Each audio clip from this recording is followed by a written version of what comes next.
नमस्कार। आदर्श शिक्षण संस्थान जोधपुर के द्वारा चलाए गए ऑनलाइन क्लासेस में आप सभी भाई बहनों का एक बार फिर से हार्दिक स्वागत एवं अभिनंदन। पहले वाले वीडियो में हमने कक्षा 7वीं की संस्कृत की पाठ्य पुस्तक का प्रथम पाठ सुभाषितानि का हमने 3 श्लोकों का अध्ययन किया था। उसमें से कुछ शब्दार्थ भी आपको मैंने कक्षा कार्य में दिए थे और गृह कार्य में आपको मैंने 3 श्लोक दिए थे अर्थ लिखने के लिए। अब हम आज जो है पीछे के जो 3 श्लोक बचे हुए हैं उनका अध्ययन करेंगे। पहले उन तीनों श्लोकों का हम पीछे पीछे वाचन करेंगे। शब्दिरेव सहासीत शब्दिर पूर्वित संगतिम शब्दिर विवादम मैत्रीं च ना शब्दिः किंचिदाचरेत् धन धान्य प्रयोगेषु विद्याया संग्रहेषु च आहारे व्यवहारे च त्यक्त लज्जा सुखी भवेत् क्षमा वशीकृति लोके क्षमया किं न साधयते शांति खड्ग करे यस्य किं करिष्यति दुर्जनः। हाँ, अब हम आज हम चौथे श्लोक का अर्थ समझेंगे।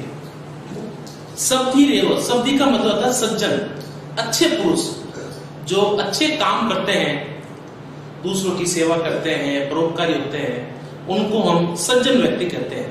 तो ऐसे सज्जन व्यक्तियों के साथ में ही हमें उठना चाहिए, बैठना चाहिए, उनके साथ में ही मित्रता करनी चाहिए, उनके साथ में ही हमें विवाद करना हो तो भी उनके साथ ही करना चाहिए। ये श्लोक हमें ही बताता है। इस श्लोक शब्दिरेव सहासित यानी सज्जन के साथ ही रहना चाहिए।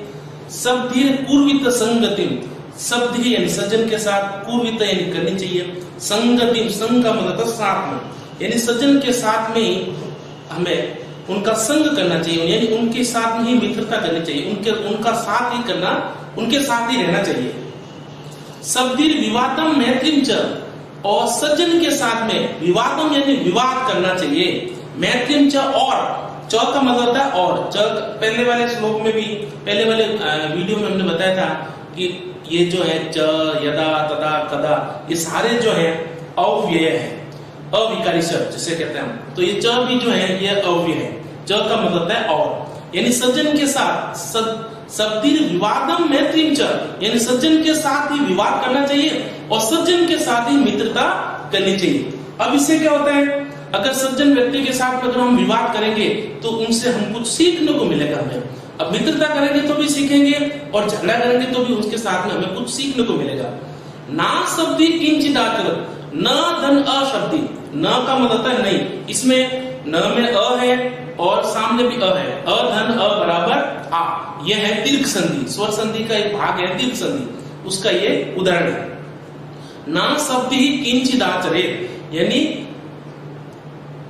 दुर्जन व्यक्ति के साथ में, यानी जिनके चाल चलन, जिनका व्यवहार ठीक नहीं है, जो बोलने में लोगों को क्षति पहुंचाते हैं, दुख पहुंचाते हैं, ऐसे लोगों के साथ में हमें किसी प्रकार का व्यवहार नहीं करना चाहिए। कभी हमें इस श्लोक में ये बताना चाहता है कि अगर हमें झगड़ा करना है या मित्रता करनी है तो ये दोनों चीजें हमें सज्जन व्यक्तियों के साथ ही करना चाहिए, क्योंकि इनके साथ अगर हम ऐसा व्यवहार करेंगे तो हमें कुछ सीखने को मिलेगा।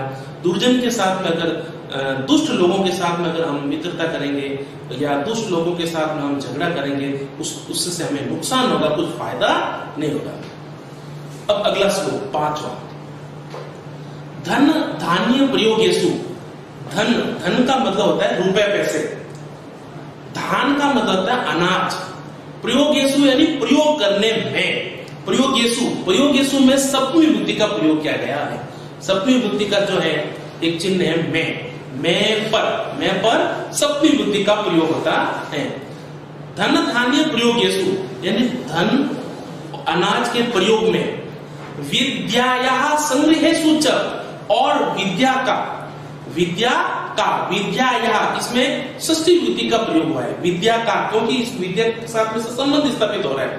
विद्या का संग्रहेषु च यानी संग्रहण करने में, इकट्ठा करने में, च यानी और, यानी धन धान के प्रयोग में, और विद्या का संग्रह करने में, आहारे, आहारे का मतलब है भोजन करने में, व्यवहारे यानी हमारा व्यवहार, दूसरों के प्रति हमारा व्यवहार कैसा है, उनके साथ हमारे कैसे वार्तालाप कैसे करते हैं, कैसे उठते हैं, कैसे बैठते हैं, ये सारा जो है व्यवहार कहलाता है। आहारे व्यवहारेश्च यानी भोजन में और व्यवहार में, त्यक्त लज, लज का मतलब है शंका, त्यक्त यानी जो त्यागता है, सुखी भवे वह सुखी होता है। अब इस श्लोक का हम पूरा अर्थ समझेंगे कि धन, दान, धन और अनाज के प्रयोग में, विद्या के संग्रह करने में, आहार यानी भोजन में, व्यवहार और व्यवहार में, त्यक्त लज जो व्यक्ति शंका को त्यागता है वह व्यक्ति जो है वह सुखी होता है। अगला श्लोक है अंतिम श्लोक छठा, क्षमा वशीकृति लोके क्षमया किम न साध्यते शांति खड़ग करे यस्य किम करिष्यति दुर्जन। क्षमा, क्षमा का मतलब है माफ करना। अगर हम देखते हैं कभी कभार कोई हमसे टकरा जाता तो अंग्रेजी में सब काम में लेते हैं, सॉरी वगैरह सब बोलते हैं, तो हम उसको कुछ नहीं कहते हैं। क्यों? क्योंकि हमारे अंदर ऐसी भावना रहती है, हम उनको माफ कर देते हैं। तो ये अगर क्षमा, उसको बोलते हैं क्षमा। क्षमा वशीकृति लोके यानी लोक के यानी संसार में, मैं पर सप्तमी विभक्ति का प्रयोग, यानी संसार में क्षमा के द्वारा वश में करना, यानी इस संसार को अगर वश में करना है तो हम क्षमा के माध्यम से इस संसार को वश में कर सकते हैं। अब इस संसार में व्याप्त रहने वाले लोगों को हम जो है अपने वश में करना है तो हमें क्षमा करना, ये हमें करना जरूरी है। क्षमया किम न साध्यते यानी क्षमा के द्वारा हम क्या नहीं प्राप्त कर सकते हैं, क्या नहीं सिद्ध कर सकते हैं, कुछ सब कुछ कर सकते हैं क्षमा के द्वारा। अगर हमारे अंदर ऐसी भावना है, हमें अगर दूसरों को क्षमा करने की भावना अगर हमारे अंदर विद्यमान है तो हम पूरे संसार को जो है अपने वश में कर सकते हैं और ऐसी कोई भी चीज ऐसी नहीं है जो हम सिद्ध नहीं कर सकते हैं। शांति खड़ग, शांति खड़ग, खड़ग का मतलब होता है तलवार, जिसके हाथ में, करे का मतलब होता है हाथ में, इसमें भी सप्तमी विभक्ति का प्रयोग हुआ है।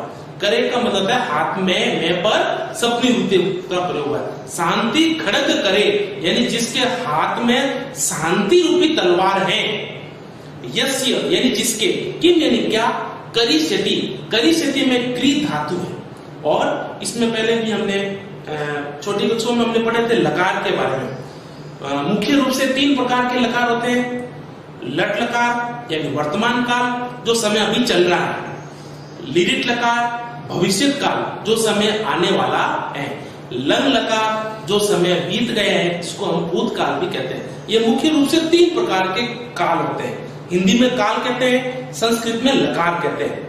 लट लकार, लिरिट लकार और लंग लकार। तो ये करिष्यति, करिष्यति में लिरिट लकार है। इसमें धातु, धातु का मतलब होता है क्रिया। हिंदी में क्रिया बोलते हैं, अंग्रेजी में वर्ब बोलते हैं और संस्कृत में धातु बोलते हैं।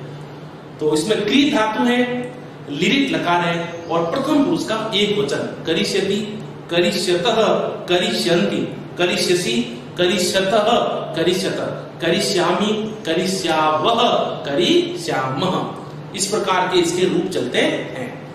अगर इसके जगह हम पट धातु लिख देते हैं, पट यानी पढ़ना, तो पठिष्यति हो सकता है, लिख लिखते तो लिखिष्यति हो सकता है, गम है तो गमिष्यति हो सकता है। इस प्रकार के रूप चलते रहते हैं।